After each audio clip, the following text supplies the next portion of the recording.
হুজুর আসসালামু আলাইকুম। ওয়ালাইকুম আসসালাম। কোরআন ও হাদিস অনুযায়ী কোন শ্রেণীর ব্যক্তিকে মসজিদ, মাদ্রাসা ও ঈদগাহের কমিটিতে সভাপতি, সাধারণ সম্পাদক ও ক্যাশিয়ার নিযুক্ত করা উচিত? 5 ওয়াক্ত সালাত আদায় করে না, এমনকি জুমার নামাজ পড়ে না, সুদ খায়, জুয়া খেলে, এরকম ব্যক্তিকে মসজিদ কমিটিতে রাখা জায়েজ আছে কিনা? অত্যন্ত জটিল প্রশ্ন, তাই না? যে ব্যক্তি জুম্মার নামাজও পড়ে না বা বিভিন্ন হারাম কাজে জড়িত থাকে, তাকে মসজিদের কমিটিতে রাখা যায়, এটি চাইবে।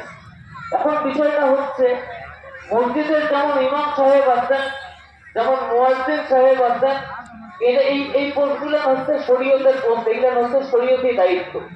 কিন্তু মসজিদের সভাপতি, সেক্রেটারি বা ক্যাশিয়ার, এই দায়িত্বগুলো কিন্তু শরীয়ত নির্ধারণ করে দেয় না। এই দায়িত্বগুলো আপনি আমি প্রয়োজনের খাতিরে বানান, তাই না? এখন প্রয়োজনের খাতিরে আপনি আমি যেহেতু নিয়োগ করেছি, মসজিদের খেদমতে নিযুক্ত থাকতে হলে অবশ্যই একটা ব্যক্তিকে, নেক ব্যক্তিকে মসজিদের খেদমতে নিযুক্ত থাকতে হবে। কিন্তু আপনার আমার বর্তমান যেটা সুরত, এই সুরত বলতে গেলে এখন অনেক কথা বলতে হয়।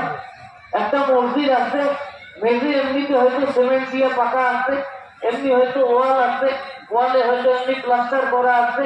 দেখা গেল যে একজন পয়সাওয়ালা ভাই তিনি চলে আসলেন, আসিয়া বললেন যে না, মসজিদের এই কাজটা আমরা এভাবে রাখতে পারি না, আগের মাঝিয়া ভাঙি খাতে একটা টাইস করবো, ওয়ালের প্লাস্টার ভাঙিয়ে আমরা টাইস করবো, টিনের ঘর ছাড়িয়ে আমরা ছাদ ঢালাই দেবো।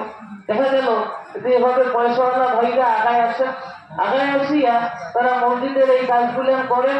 এটা হয় কি যে তাদের হয়তো আখেরাতে উন্নতি হয়, আবার বলা যায় না কারো কারো হয়তো বা সামাজিক মান মর্যাদা হাসিল করাটাও নিয়ে থাকে, বোঝা যাচ্ছে?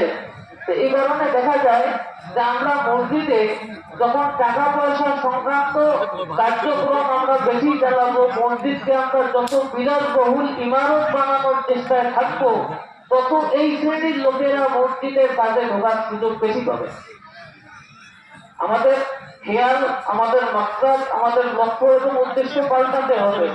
আমার যে ভাইটা আজকে এই মসজিদের সিমেন্ট দিয়ে ঢালাই করা সিমেন্টটা কিনে দিয়ে যে ভাইটা কবরে গিয়া শুয়ে আছে, এইখানে মুসল্লিরা নামাজ পড়তেছেন, আমার ভাইয়ের কবরে সন্ধ্যায় দাঁড়িয়ে স্বভাব পৌঁছাচ্ছে, এই ভাইটাকে বঞ্চিত করার অধিকার আপনাকে আমাকে কে দিয়েছে যে আজকে আমি ঢালাই ভাঙিয়ে টাইলস লাগাবো? তাই না? এই ঢালাই ভাঙিয়ে টাইলস লাগার অধিকারটা আমার ওই কবরে শুয়ে থাকা ভাইকে সব থেকে বঞ্চিত করার অধিকার আপনাকে আমাকে কে দিচ্ছে?